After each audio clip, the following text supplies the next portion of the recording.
Hello मेरे प्यारे साथियों, कैसे हो? उम्मीद करता हूँ बहुत अच्छे से आप होंगे। एकदम अपनी तैयारी में आप व्यस्त होंगे। तो चलो शुरू करते हैं आज का पेपर। देख लेते हैं आज के पेपर में किस टाइप के आपके क्वेश्चन पूछे गए थे। तो चलो शुरू करते हैं, बढ़ते आगे। पहला क्वेश्चन है आपके सामने। खो दरीवा क्षेत्र देश के लिए प्रसिद्ध, यानी किसके लिए प्रसिद्ध आपको बताना है। तो खो दरीवा आपका जो प्रसिद्ध है वो किसके लिए प्रसिद्ध है? तो इसका जो राइट आंसर हो जाएगा आपका तांबे की खानों के लिए, लोहा अयस्क की खानों के लिए, चूने के पत्थर की प्रचुरता के लिए, कोयले की खानों के लिए। तो इसका जो राइट आंसर हो जाएगा आपका बिल्कुल ऑप्शन नंबर 1 जो है आपका बिल्कुल राइट आंसर हो जाएगा। क्लियर है? अब देखो मैं आपको बता देता हूँ तांबे के बारे में थोड़ा सा। देखो, पूरे देश का लगभग 54% तांबा आपको राजस्थान में मिलता है। कहाँ मिलता है? राजस्थान में। भंडार की बात कर रहा हूँ, ठीक है। इसके बाद फिर आपका झारखंड है, झारखंड के बाद फिर एमपी का नंबर मिलता है, ठीक है। और राजस्थान में बात कर लो तो सर्वाधिक भंडार झुंझुनू में मिलेगा आपको। कहाँ मिलेगा? सर्वाधिक भंडार झुंझुनू। झुंझुनू के एक तो खेतड़ी सिंगाना, एक तो खेतड़ी में, दूसरा आपको सिंगाना मिलेगा, ठीक है। क्लियर है? और इसके अलावा भी राजस्थान में तांबा है। कुछ स्थान में आपको बता देता हूँ जो पूछे जाते हैं एग्जाम्स में, याद रखना, ठीक है। एक तो हो गया आपका, अब उदयपुर में ले लो। उदयपुर में देखो, उदयपुर में तो देबारी में भी आपका तांबा मिलता है, एक आपका सलुम्बुर में भी तांबा मिलता है, ठीक है। क्लियर है? दूसरा मैं राजसमंद की बात कर लूँ तो राजसमंद में भी आपके रेल मगरा में भी आपका तांबा मिलता है। इसके अलावा अलवर की बात कर लो तो खो दरीबा जो कि आपको पूछा गया था। इसके अलावा थाना गाजी यहाँ भी आपका तांबा मिलता है, ठीक है। इसके अलावा कुशलगढ़, ये भी अलवर में पड़ता है, यहाँ पर भी आपका तांबा मिलता है। और बीकानेर की बात कर लूँ तो बीदासर, यहाँ भी आपका तांबा मिलता है। अब बढ़ते अगले क्वेश्चन की तरफ। अगला क्वेश्चन देख लेते हैं। नात्रा की पाल में किस धात्विक खनिज के भंडार हैं? नात्रा की पाल में मिलता है लोहा। क्या मिलता है भाई? लोहा आपको मिलता है।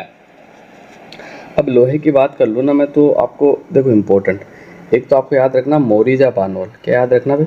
मोरीजा बानोल, ये आपके पड़ता है जयपुर में। ये तांबे के लिए, सॉरी, लोहे के लिए फेमस है, ठीक है। दूसरा, उदयपुर में एक तो नात्रा की पाल है, दूसरा एक है थुर हुंडेर, ये भी आपका लोहे के लिए फेमस है। इसके अलावा दौसा का नीमला रायसेला, दौसा का एक नीमला रायसेला, ये भी आपका किसके लिए फेमस है? लोहे के लिए। और अलवर में बात कर लो तो राजगढ़, अलवर का जो राजगढ़ है यहाँ भी आपको लोहा मिलता है, ठीक है। और झुंझुनू को डाबला सिंगाना, खेतड़ी सिंगाना जो फेमस है तांबे के लिए, डाबला सिंगाना जो फेमस है वो लोहे के लिए, ठीक है। डाबला सिंगाना, क्लियर? तो ये फैक्ट है जो कि आपको याद रखना है। एक उस आपका नीम का थाना जो है वहाँ पे भी आपका लोहा मिलता है, सीकर वाला, लेकिन अब नया जिला बन गया। अगला क्वेश्चन आपके सामने है। निम्न में से कौन सी एक प्रजाति भेड़ की नहीं है? मगरा, मालपुरी, बागड़ी, नाचना।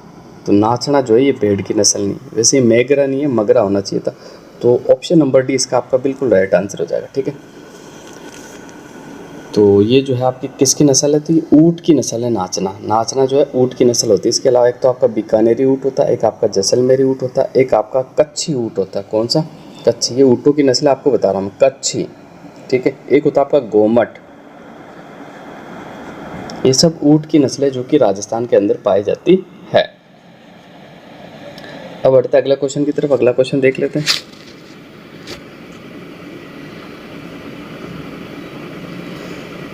साई परियोजना का संबंध निम्न में से किस बांध से है? ये आपको बताना है। सही जो परियोजना आपकी, उसका जो संबंध है किस बांध से है, ये आपको बताना है। क्वेश्चन नंबर 4 है आपका।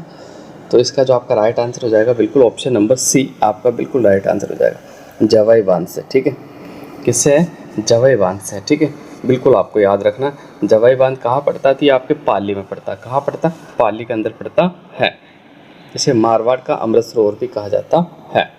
अगला क्वेश्चन देख लेते हैं। क्वेश्चन नंबर 5 है।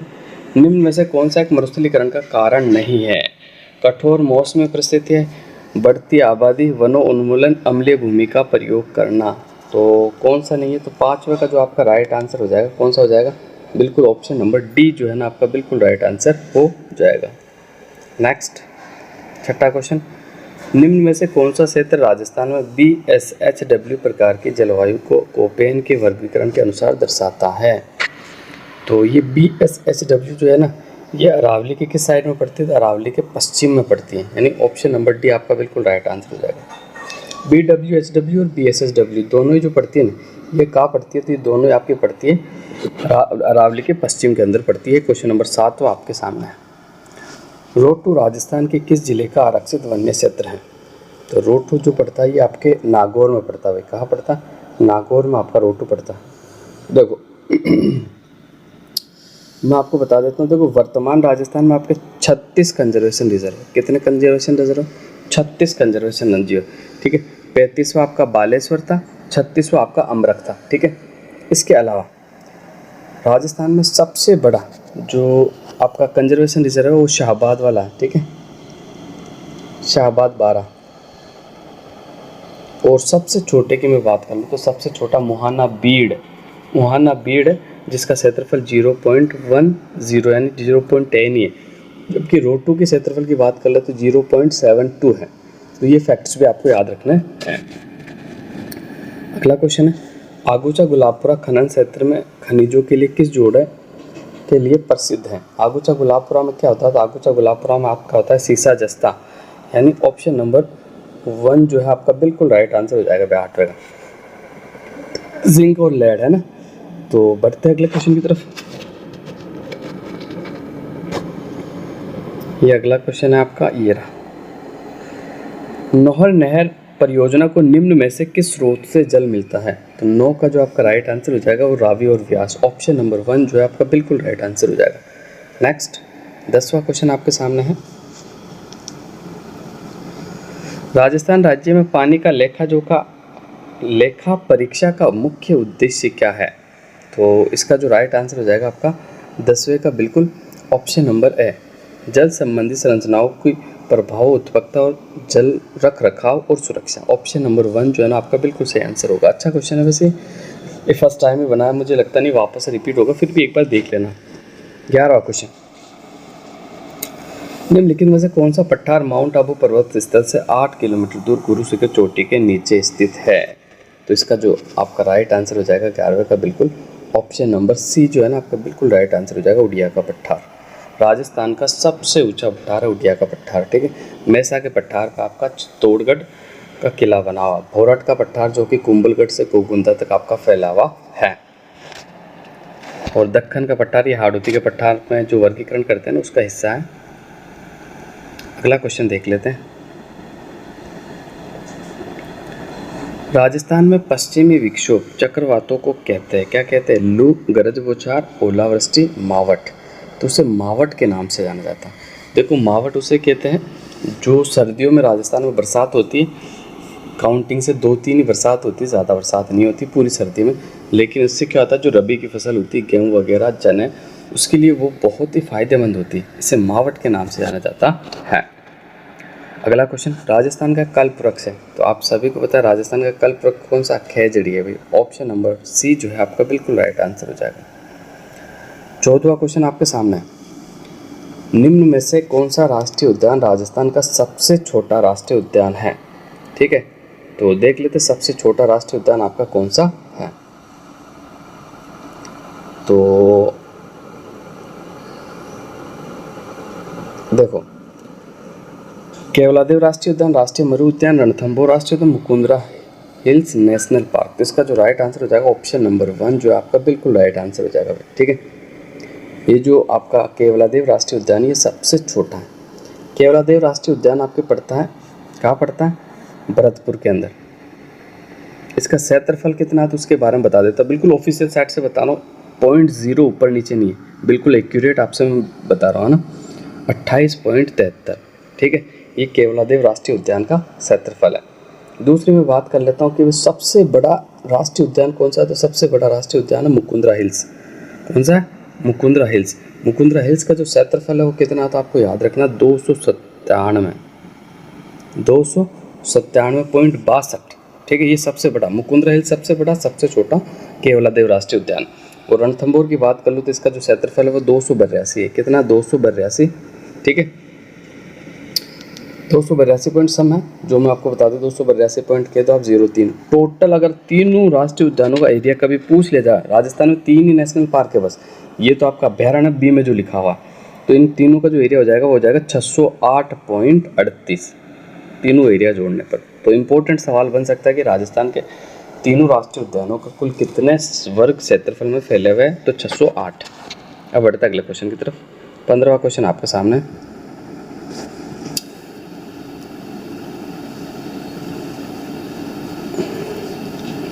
निम्नलिखित राज्य की बहुउद्देशीय नदी घाटी परियोजना में सबसे बड़ी परियोजना कौन सी है?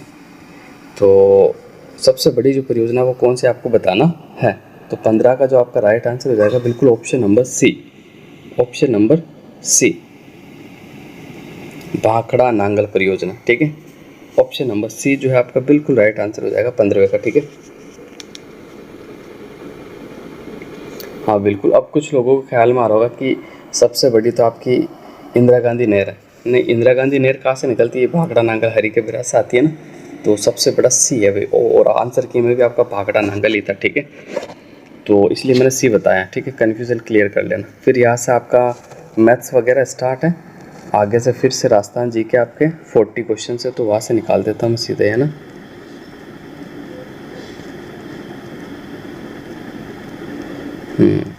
ये 41 से स्टार्ट है।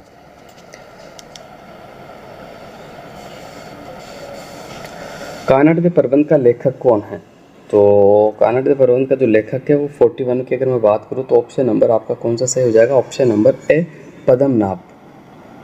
ऑप्शन नंबर ए आपका बिल्कुल राइट आंसर हो जाएगा। अब बढ़ते आगे, 42वां क्वेश्चन देखते हैं अपन। ये रहा क्वेश्चन नंबर 42। वीर विनोद के अनुसार हल्दीघाटी युद्ध में मुगल सेना की संख्या कितनी थी? तो मुगल सेना की जो संख्या थी वो 80,000 थी वीर विनोद के अनुसार। ऑप्शन नंबर ए जो है आपका बिल्कुल राइट आंसर हो जाएगा 42 का। ठीक है, कितनी थी? 80,000। पिछवाई पेंटिंग का संबंध है, तो पिछवाई पेंटिंग का जो संबंध है वो नाथ द्वारा से, नाथ द्वारा आपके राज संबंध में पड़ता है। ठीक है, और गुलाबी गणगौर भी आपके नाथ द्वारा की फेमस है। अब आप लोग कमेंट करके बताना कि गुलाबी गणगौर किस तिथि को मनाई जाती है। ठीक है, ये तिथि एग्जाम्स में पूछी हुई वैसे। अगला क्वेश्चन, नेतल का भरतार यानी राजस्थानी लोकगीतों में गाया जाने वाला नेतल का भरतार किस लोक देवता से संदर्भ में है? तो नेतल बिल्कुल ऑप्शन नंबर सी जो है आपका बिल्कुल राइट आंसर हो जाएगा। 43 का जो आपका राइट आंसर हो जाएगा कौन सा हो जाएगा? ऑप्शन नंबर सॉरी गाइस, नेतल का भरतार कौन सा? 44। हाँ, 44 का जो आपका राइट आंसर हो जाएगा वो ऑप्शन नंबर सी है। बिल्कुल सही बताया मैंने ना, कोई कन्फ्यूज़न नहीं है, बिल्कुल रामदेव जी ही होगा।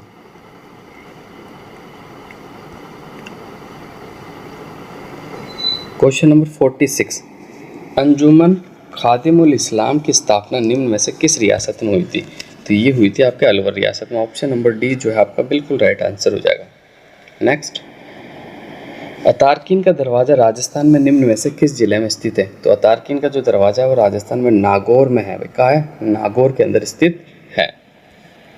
नेक्स्ट, रावण हत्था को निम्न में से किससे बनाया जाता है? नारियल से, इस्पात से, कांच के बर्तन से, नीम की लकड़ी से। तो ये नारियल की कटोरी से आपका रावण हत्था बनाया जाता है। रावण के सिर थे 9, लेकिन रावण हत्था है, रावण हत्था में जो तार होते हैं वो 9 होते हैं। कितने होते हैं? रावण हत्था एक तत्वाद्य यंत्र है। कौन सा? तत्वाद्य यंत्र, जो कि भोपों द्वारा बजाया जाता है। अगला क्वेश्चन देख लेते हैं 49। कुदरत सिंह को राजस्थान की किस हस्तकला में योगदान के लिए पद्मश्री का पुरस्कार से अलंकृत किया गया था? तो कुदरत सिंह का जो संबंध था वो किससे था? तो बिल्कुल आपको बताना। तो 49 का जो आपका राइट आंसर हो जाएगा बिल्कुल ऑप्शन नंबर बी, मीनाकारी से था। किससे? मीनाकारी से। अगला क्वेश्चन देख लेते हैं, 50वां क्वेश्चन है ये आपके सामने। राजस्थान के किस लोक देवता के माता पिता हंसा देवी और लोहड़ जी थे? तो 50 का जो राइट आंसर हो जाएगा बिल्कुल संत जाम्बू जी। ऑप्शन नंबर सी जो है आपका बिल्कुल राइट आंसर हो जाएगा। नेक्स्ट, 51वां क्वेश्चन है, 1883 में गोविंद गिरी ने मेवाड़, डूंगरपुर, गुजरात और मालवा के भील ग्रासिया जाति के लोगों को संगठित करने के लिए किस सभा की स्थापना करी थी? तो किस सभा की स्थापना करी थी? तो बिल्कुल आपका 51 का जो राइट आंसर हो जाएगा ऑप्शन नंबर 1 जो है आपका बिल्कुल राइट आंसर हो जाएगा, संप सभा की स्थापना करी थी। किसकी? समसभा की। 52वां क्वेश्चन आपके सामने है, वंश भास्कर के प्रसिद्ध लेखक द्वारा क्या लिखा गया? किसके द्वारा लिखा गया? तो वो सूरजमल मिश्रण। इसमें सूरजमल मिश्रा लिखा हुआ, वैसे सूर्यमल मिश्रण इनका नाम है। तो 52 का जो राइट आंसर हो जाएगा ऑप्शन नंबर डी आपका बिल्कुल राइट आंसर हो जाएगा। नेक्स्ट आगे बढ़ते हैं। 53वां क्वेश्चन है आपका, निम्न में से कौन सा आर्य समाजी विचारधारा का संपोषक नहीं था? तो देख लेते इसमें कौन नहीं था। तो बिल्कुल ये कौन सा क्वेश्चन है आपका 53वां, इसका जो राइट आंसर हो जाएगा राजपूताना गजट का संबंध नहीं था भाई।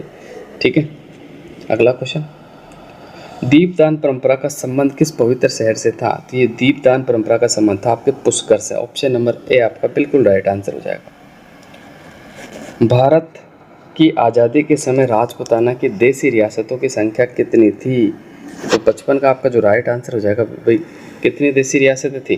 भारत की आज़ादी के समय राजपूताना की जो देसी रियासतों की जो संख्या थी वो कितनी थी? तो इसका जो आपका राइट आंसर हो जाएगा 55 का बिल्कुल ऑप्शन नंबर 19 बी वाला आपका बिल्कुल राइट आंसर हो जाएगा। ऑप्शन नंबर 19 जो है आपका बिल्कुल राइट आंसर हो जाएगा। ठीक है, तो उस समय देखो 3 तो आपके ठिकाने थे। ठीक है, और 19 आपकी रियासतें थी। राजस्थान का एकीकरण 7 चरणों में हुआ। राजस्थान के एकीकरण में कुल समय लगा 8, 7, 14। क्लियर है। राजस्थान में पहले चरण का जो नाम था वो मत्स्य संघ था। क्या नाम था? मत्स्य संघ। और मत्स्य संघ की मैं बात कर लूँ तो मत्स्य संघ के अंदर आपको याद रखना कुल 4 रियासतों का विलय हुआ था। कितनी? 4 रियासतों का विलय हुआ था, अलवर, भरतपुर, धौलपुर और करौली। तो आज के लिए बस इतना ही, मिलते हैं अगली क्लास में। तो आप सभी साथियों को धन्यवाद।